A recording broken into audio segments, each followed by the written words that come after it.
संस्कृती युवा प्रतिष्ठान आणि सांस्कृतिक कला महोत्सव संघ यांच्या वतीनं 11व्या वार्षिक विहंग संस्कृती कला महोत्सवाचा सांगता समारोह मुख्यमंत्री देवेंद्र फडणवीस यांच्या उपस्थितीत काल संपन्न झाला। यावेळी परिवहन मंत्री प्रताप सरनाईक, आमदार संजय केळकर, कोकण पदवीधर मतदारसंघाचे आमदार निरंजन डावखरे, ठाणे महानगरपालिकेचे आयुक्त सौरभ राव, ठाणे पोलीस आयुक्त आशुतोष डुमरे, माजी महापौर मीनाक्षी शिंदे, संजय वाघोले, पूर्वेश सरनाईक, परीक्षा सरनाईक, विहंग सरनाईक, सुप्रसिद्ध गायक मिका सिंग आदीही उपस्थित होते। मुख्यमंत्री फडणवीस यांनी संस्कृती कला महोत्सवाच्या माध्यमातून ठाणेकरांना त्यांच्या रुचीप्रमाणे सर्व कलांचा आनंद देण्यात येत असल्याचं सांगितलं। मकर संक्रांतीच्या शुभेच्छा तसंच नुकतंच नवीन वर्ष सुरू झालं आहे। हे नवीन वर्ष सर्वांना सुख समाधानाचे आणि आनंदाचे जावं ही सदिच्छाही फडणवीस यांनी यावेळी व्यक्त केली। तर प्रास्ताविक करताना परिवहन मंत्री प्रताप सरनाईक यांनी तळागाळापर्यंत पोहोचलेल्या परिवहन खात्याची जबाबदारी सोपवल्याबद्दल मुख्यमंत्री देवेंद्र फडणवीस आणि उपमुख्यमंत्री एकनाथ शिंदे यांचे आभार मानले।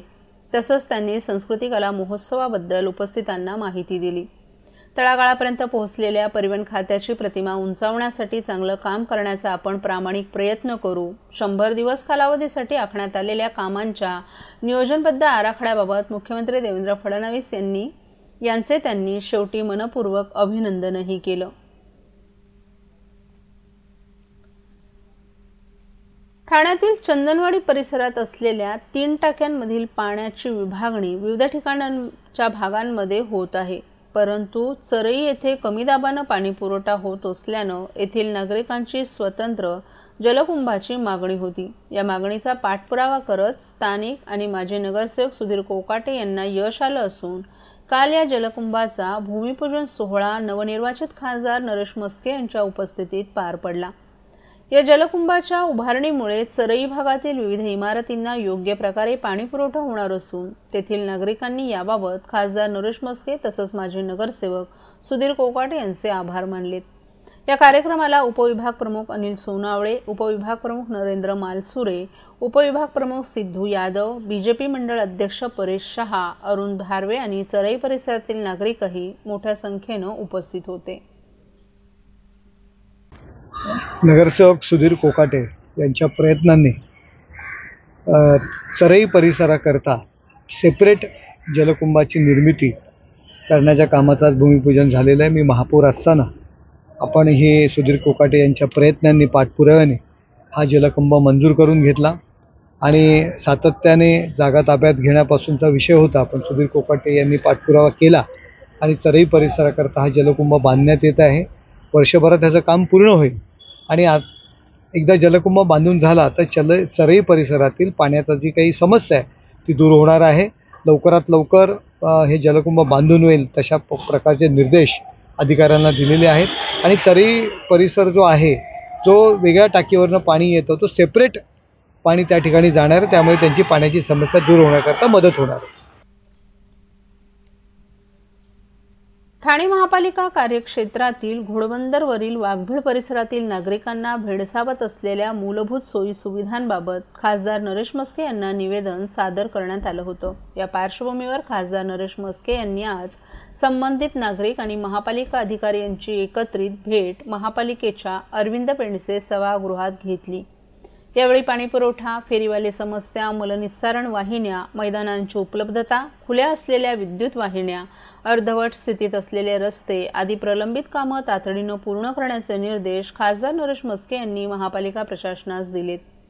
यावेळी माजी महापौर मीनाक्षी शिंदे, माजी स्थायी समिती सभापती राम रेपाळे, शिवसेना विभाग प्रमुख मुकेश ठोंबरे, तर प्रशासनाच्या वतीनं अतिरिक्त आयुक्त प्रशांत रोडे, नगर अभियंता प्रशांत सोनग्रा, उपायुक्त जे गोदेपुरे, मनीष जोशी, दिनेश तायडे, मुख्य लेखा वित्त अधिकारी दिलीप सूर्यवंशी, सहाय्यक आयुक्त बेला सुर्वे, उपनगर अभियंता विकास ढोले, कार्यकारी अभियंता संजय कदम, उपअभियंता अतुल कुलकर्णी तसंच वाघबीळ परिसरातील 47 गृहसंकुलातील प्रतिनिधी राजेश अरांगळे, मर्सी नेरस, विजय पांचाळ, रोशन मखीजा, विजय देसाई, तृप्ती आनंद, संतोष सिंग, निखिल ठोंबरे, प्रवीण नाखवा आदीही उपस्थित होते।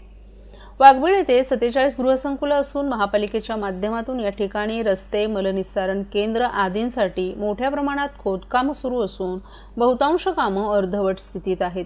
त्यामुळे येथील नागरिकांना अनेक समस्यांना सामोरं जावं लागतं. ही कामं बऱ्याच दिवसांपासून प्रलंबित असल्यानं खासदार नरेश म्हस्के यांनी आज झालेल्या बैठकीत अर्धवट रस्त्यांची कामं पूर्ण करणं, मलनिस्सारण वाहिन्या टाकण्यासाठी खोदकाम केलेल्या रस्त्याचं काम पूर्ण करण्याच्या सूचना दिल्या. तसंच वाघबीळ परिसरात मागील काही दिवसात रस्त्यांच्या दुतर्फा फेरीवाले मोठ्या प्रमाणावर उभे राहत असल्यानं वाहतुकीची कोंडी होते. तर काही ठिकाणी फुटपाथवर देखील फेरीवाल्यांचं अतिक्रमण होत असून नागरिकांना ये-जा करणं त्रासाचं होत असल्याच्या तक्रारी नागरिकांनी केल्या.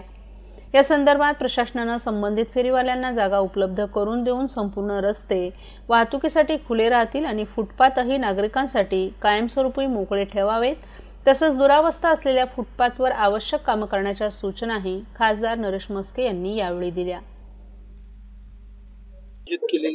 नेमकं या बैठकीचा काय उद्देश होता? वाघबीळ परिसरातील 47 गृहसंकुलं आहेत आणि त्यांना ज्या काही समस्या होत्या, म्हणजे काही रोडच्या असतील, पाण्याच्या असतील, लाईटच्या असतील, हॉकर्सच्या असतील, महानगरपालिका संदर्भात जे काही प्रश्न होते त्या संदर्भात ज्या अडचणी होत्या तर त्या संदर्भात आज या ठिकाणी बैठक लावण्यात आली होती. सर्व विभागाचे अधिकारी या ठिकाणी उपस्थित होते आणि त्याच्यावरती एक सोल्युशन काढण्याच्या दृष्टीने, उपाययोजना करण्याच्या दृष्टीने आजची बैठक झाली. आणि या बैठकीमध्ये महानगरपालिकेच्या वतीने त्यांची काही अडचणी असतील आणि त्याच्यावरती सोल्युशन निघालेले आहेत. कामाला सुरुवात झालेली आहे आणि एक लोकांना चांगल्या सुविधा देण्याचा हा प्रयत्न आहे. जे लोक टॅक्स भरतात महानगरपालिकेला त्यांना सुविधा देणं हे आमचं काम आहे आणि त्या दृष्टीने आज पाऊल उचललेलं आहे. महाराष्ट्रातील भगिनींना आधार देणारी राज्य शासनाची मुख्यमंत्री माझी लाडकी बहीण योजना. या योजनेअंतर्गत अल्प उत्पन्न गटातील 21 ते 65 वयोगटाच्या भगिनींना मिळणार दरमहा 1500 रुपयाची मदत. अर्ज करण्यासाठी 31 ऑगस्ट 2024 पर्यंत मुदतवाढ. कुटुंबाचं वार्षिक उत्पन्न 2.5 लाख रुपयांपेक्षा कमी असलेल्या महिला पात्र. कुटुंबाकडे पिवळं किंवा केशरी रेशन कार्ड असल्यास उत्पन्नाचा दाखला आवश्यक नाही. पांढरं रेशन कार्ड असेल किंवा रेशन कार्ड नसेल तर कुटुंबाचं वार्षिक उत्पन्न 2.5 लाखांपेक्षा कमी असल्याचा दाखला आवश्यक. योजनेसाठीचा ऑनलाईन अर्ज नारी शक्ती दूत ॲप वरून किंवा पोर्टलवर भरता येईल.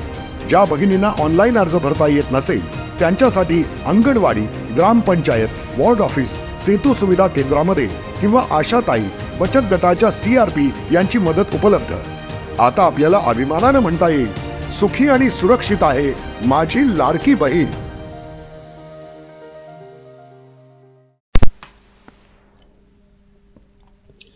द इंडियन इन्स्टिट्यूट ऑफ आर्किटेक्ट्सच्या ठाणे केंद्रातर्फे 24 आणि 25 जानेवारी रोजी ठाण्यातील डॉक्टर काशीनाथ घाणेकर नाट्यगृहात महाराष्ट्र आणि गोव्यातील वास्तुविशारद यांचं राज्य अधिवेशन महाकॉन 25 आणि पश्चिम प्रादेशिक परिषदेचं आयोजन करण्यात आल्याची माहिती Indian Institute of architects Thane सेंटरचे अध्यक्ष आणि महाकॉन 25चे संयोजक वास्तुविशारद मकरंद तोरसकर आणि the Indian Institute of Architects Maharashtra चॅप्टरचे अध्यक्ष वास्तुविशारद संदीप प्रभू यांनी एका पत्रकार परिषदेत दिली आहे. या परिषदेला पश्चिम विभागातील सर्व वास्तुविशारद उपस्थित राहणार आहेत. या वर्षीच्या परिषदेचा विषय ॲडॉप्टिव्ह रियूज आणि पॅरामेट्रिक आर्किटेक्चरचा संगम असा असून जो नवीन युगातील तंत्रज्ञान आणि शाश्वतेच्या दृष्टिकोनातून वास्तुकला पद्धतीकडे पाहतो. परिषदेमध्ये आंतरराष्ट्रीय आणि राष्ट्रीय स्तरावरील प्रसिद्ध वास्तुविशारदांचं सादरीकरण आणि चर्चा होणार आहे.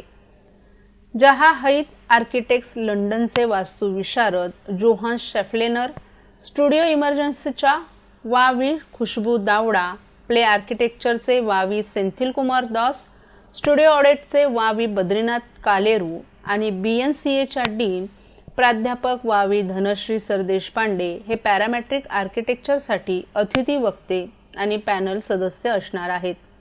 SNK कन्सल्टन्सच्या वावी बिंद्रा सोमय्या आणि वावी नंदिनी सोमय्या संपत, द्रोणा आर्किटेक्टच्या डॉक्टर शिखा जैन, वावी कीर्तिदा उनवाला, KGAचे वावी ईशान करण ग्रोहर हे ॲडॉप्टिव्ह रियूजवर त्यांचे विचार मांडतील. IIA ठाणे सेंटरनं IES आर्किटेक्चर कॉलेजच्या सहकार्यानं द पॉड या डिझाईन आणि बिल्ड स्पर्धेचं आयोजन केलं होतं. त्यातील अंतिम स्पर्धकांनी तयार केलेल्या रचना कार्यक्रमस्थळी प्रदर्शित केल्या जातील. 25 जानेवारी रोजी सकाळी उपवन तलावावर उपस्थितांसाठी स्केचिंग, ड्रॉइंग, फोटोग्राफी आणि कविता वाचनाचा कार्यक्रम फन ॲट उपवन आयोजित केला जाणार आहे. ठाणेकरांना समाजातील वास्तुविशारदांच्या भूमिकेबद्दल जागरूक करण्यासाठी आणि विद्यार्थ्यांना आर्किटेक्चरमधील अभ्यासक्रमांबद्दल मार्गदर्शन करण्यासाठी 2 दिवसीय प्रदर्शन आयोजित करण्यात येणार आहे आणि त्याचसोबत बांधकाम उद्योगाशी संबंधित विविध कंपन्यांचे स्टॉल्स देखील उभारण्यात येणार आहेत. हे प्रदर्शन सर्वांसाठी खुलं असेल. या प्रदर्शनाचं मुख्य आकर्षण म्हणजे देऊळखतन हे कोकण आणि गोव्यातील प्राचीन मंदिराच्या दस्तऐवजीकरणावरील प्रदर्शन आहे, जे IES आर्किटेक्चर कॉलेजच्या विद्यार्थ्यांनी तयार केल्याची माहिती देखील यावेळी देण्यात आली.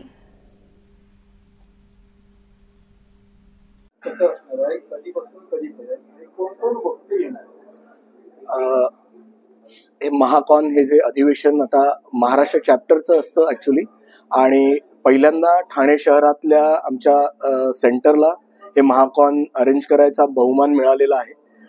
तर त्यानिमित्ताने हे 23, 24 आणि 25 जानेवारीला हे अधिवेशन असणार आहे.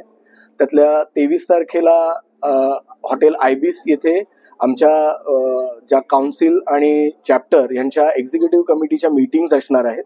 त्याच्यानंतर मुख्य कार्यक्रम हा 24 आणि 25 तारखेला डॉक्टर काशीनाथ घाणेकर सभागृह जे आपलं आहे ठाणे महानगरपालिकेचं तिथे, आणि त्याच्या बाजूला महाराष्ट्र नगरचं जे ग्राउंड आहे तर त्या ग्राउंडवर एक एक्झिबिशन उभारलं जाणार आहे. मुख्य कार्यक्रम सभागृहात असेल 24 आणि 25 तारखेला, ज्या दिवशी 24 तारखेला 4 प्रेझेंटेशन्स लेक्चर्स आणि 25 तारखेला 4 प्रेझेंटेशन्स लेक्चर्स अशी असतील. याच्यामध्ये प्रमुख वक्ते म्हणजे लंडनहून झाहा हदीद आर्किटेक्ट्सचे आर्किटेक्ट जोहानस शफलनर हे येणार आहेत. त्याच्यानंतर मुंबईतून कीर्तिदा उनवाला, त्याच्यानंतर खुशबू दावडा ह्या येणार आहेत. दिल्लीवरून डॉक्टर शिखा जैन यायचे आहेत. चंदीगडवरनं आर्किटेक्ट कलेरू यायचे आहेत. त्याच्यानंतर कर्नाटकमधून आर्किटेक्ट सेंथिल कुमार दास येत आहेत. मुंबईच्या अतिशय एक ज्या प्रतिथयश आर्किटेक्ट आहेत डॉक्टर ब्रिंदा सोमय्या आणि त्यांची मुलगी नंदिनी सोमय्या ह्या येणार आहेत. आत्ता जसं प्रभू सरांनी सांगितलं की ह्या कॉन्फरन्स करता आम्ही एक कॉन्फ्लुएन्स म्हणजे संगम, तर आर्किटेक्चरमध्ये 2 आत्ताच्या सध्याच्या ज्या महत्वाच्या ज्या स्ट्रीम्स चालू आहेत की एक आहे पॅरामेट्रिक आर्किटेक्चर आणि एक आहे अडॅप्टिव्ह रियूज. पॅरामेट्रिक आर्किटेक्चर ही अतिशय नवीन संज्ञा आहे ज्याच्यामध्ये फ्री फ्लोईंग आर्किटेक्चर जे टेक्नॉलॉजी बेस्ड असतं, आणि अडॅप्टिव्ह रियूज हे सस्टेनेबिलिटीवर आधारित आहे की ज्याच्यामध्ये जुन्या इमारतींचा पुनर्वापर कसा करता येतो. तर या 2 गोष्टींचा संगम कसा करता येईल हा एक विचार त्यातनं मांडतोय, आणि हा विचार जास्तीत जास्त यंग आर्किटेक्ट्स पर्यंत कसा पोहोचावा याकरता आमचे खूप प्रयत्न चालू आहेत. आता पण तुम्ही पाहिलं असेल की आज सुद्धा या पत्रकार परिषदेला जवळपास 25 ते 30 यंग आर्किटेक्ट्स आमच्या सोबत होते, आणि मुंबईभरातल्या ज्या या रिजन मधली जवळपास 27 आर्किटेक्चर कॉलेजेस आहेत त्यांच्यापर्यंत आम्ही पोहोचण्याचा प्रयत्न करत आहोत, जिथून जास्तीत जास्त यंग स्टुडंट्स आर्किटेक्ट्स या अधिवेशनाला उपस्थित राहतील आणि त्याच्यातून जास्तीत जास्त माहिती मिळवू शकतील, जेणेकरून त्यांना पुढच्या आयुष्यात त्याचा खूप चांगला फायदा होऊ शकेल.